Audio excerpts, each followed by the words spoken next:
How's it going, everybody? This is Cameron Burke here at Dulthor Outdoors. Here today to talk about a big controversy going on right now, right at the start of professional fishing season. Now, real quick, obviously, if you guys already know, from North Central PA, we're snowed in right now. I can't scout. I can't do anything. As you saw, I loaded my rows up last weekend. So, what better to do than follow what's going on with pro fishing? So, right now, Major League Fishing, they are in Florida on the Harris Chain for their first tournament of the season. And as some of you who follow pro fishing may know, last year there was a big, ruckus with what happened with James Watson, with the whole fishing boat docks against Boyd Duckett deal, where he kind of got shooed out of Major League Fishing and so on and so forth. So even coming into the season with MLF, there's just huge controversy going on. Okay, well this year, guess what? It's back again. So I forget if it was day one or day two, but non-traditional angler Keith Poitras uses an aluminum boat, lower horsepower, likes to get to hard to reach places. Kind of likes to push the limit with the rules of the league. He's sitting fourth place, and the top eight of possibly either top six or top eight are supposed to have cameras for the next day. So he's sitting fourth and gets the text around 6 p.m. that, he's one of the boats that's going to get the camera. And then 2 hours later, he gets a text saying he and the second place guy, Mark Davis, are not going to have cameras anymore, while 2 other anglers are that are out of that threshold, and one of them happens to be Adrian Avena. Now, Adrian Avena, Northeast guy, he's kind of in the Jacob Wheeler clan with Mark Daniels Jr. and oh my gosh, I just talked about this guy before I did this video with a friend. Former Angler of the Year, Dustin Cannell, former Angler of the Year, Red Crest winner. All those guys are in that Jacob Wheeler clique. And the thing with Jacob Wheeler is, you can't yet argue he is right now the best current bass fisherman in the game. I don't think he's Grizz all-time like KVD yet, but he could get there. But you cannot argue he's not the best in the game right now. That being said, not only is he the best in the game, but he's also sponsored by Duckett Fishing. Boyd Duckett, the one of the owners of MLF, who's probably, in my opinion, not only the most hated guy in fishing, but probably the most hated guy in the outdoors right now, in my opinion.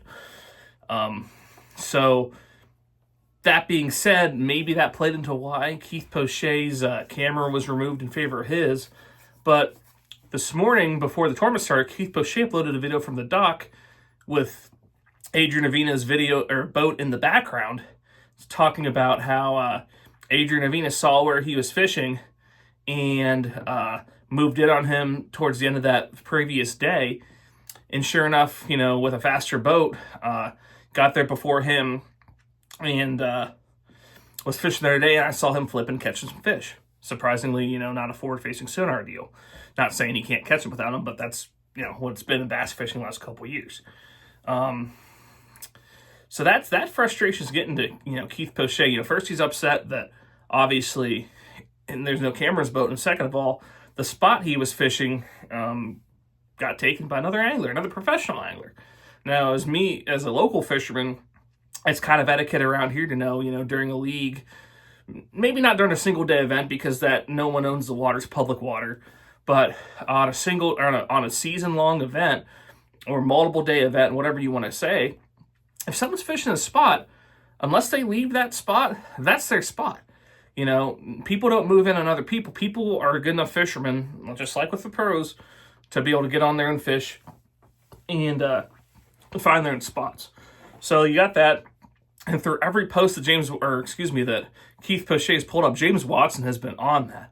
And right now, James Watson is looking extremely vindicated for the stance he took last year against Boyd Duckett. MLF had a good opportunity this year where they banned forward-facing sonar in basically 2/3 of their tournaments, where you can use it. You can use every tournament, but you can only use it 1 of 3 rounds each day.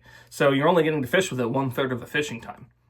And, a lot of bass fans are like seeing that. Bass limited 1 transducer, which might make some of a difference, but anglers are still going to be using it the whole tournament. for the most part. So MLF had a good opportunity to gain maybe some popularity on bass. Obviously in the National Pro Fishing League, completely banned it, but they're not on the level of bass and MLF to this point yet. So MLF had a chance, but with this going on, with this controversy and the kind of, quite frankly, hatred towards Boyd Duckett and the way he's running MLF, who knows what's going to happen with MLF this year? This is only the first event. This is already happening. And with some of the things Keith Poitras coming out and saying, who's to say he's not going to get blackballed like James Watson did? So it'll be interesting to see what happens the rest of the tournament with that. But MLF already off to a shaking start. If you guys are watching that, tell me your thoughts. Are you on Boyd Duckett's side, or are you on, James Watson and Keith Poitras' side? Personally, I'm on James Watson and Keith Poitras' side. I'm not a big Boyd Duckett guy. He's really milked his one classic win to get that ownership, and quite frankly, he hasn't been that successful of a pro angler compared to a lot of other guys. So, quite frankly, in my opinion, this is a bad look for MLF, taking the camera away from him. I'm not sitting here saying Keith Poche might have still not made the video before the tournament, talking about basically calling out Adrian Avena for taking his spot. But I'm sure after getting told that there won't be a camera in this boat, I'm sure that pretty much locked in him making that little rant before the tournament. Now, for those of you thinking, why do you care if the camera's in your boat? Well, the more camera time exposure you get as a pro, that's more exposure your sponsor gets, and that often goes into determining, which angler sponsors will either continue to sponsor, quit sponsoring, or begin sponsoring angler exposure. So, in my opinion, this is a horrible look for MLF, and it's only the first tournament of the season, so things could unravel for him before the end of the season. So, drop a comment, tell me what you think. Like I said, whose side are you on, and what are your thoughts on this situation? Thank you for watching this Dual Throw Outdoors video. If you like this video, be sure to leave it a like, share with your friends, and subscribe to our channel if you haven't already. Also, be sure to follow us on Facebook and Instagram for more Dual Throw Outdoors content.